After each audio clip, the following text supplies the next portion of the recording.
A lone rhino spends its day in an enclosure at the Olpejeta Conservancy in Kenya. This one is special.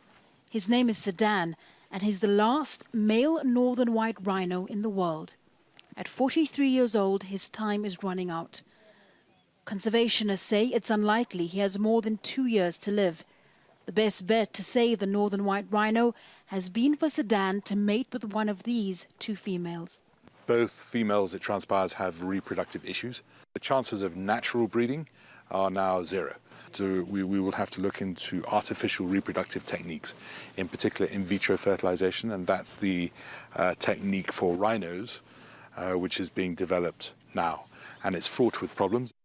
In vitro fertilization, or IVF, has never been done on rhinos. Researchers in Europe are working on the best way to successfully harvest and fertilize eggs from these two remaining female northern white rhinos. If the trials are successful, a surrogate mother will give birth. It's a glimmer of hope for scientists trying to save the northern white rhino from extinction. The Conservancy hopes to raise more than $600,000 to help with research. But without these two rhinos, the opportunity for IVF would be lost. Threats to the female rhinos include, poaching.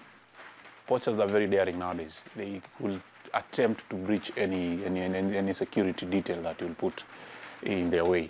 Another threat will be disease that might bring them down, natural causes, infectious diseases that suddenly kill an animal before you get a chance to treat.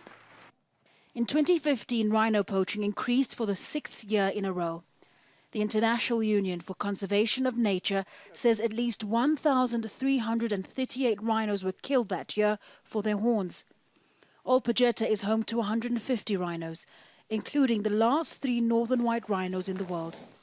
While their horns have been sawed off, what remains is enough to entice poachers.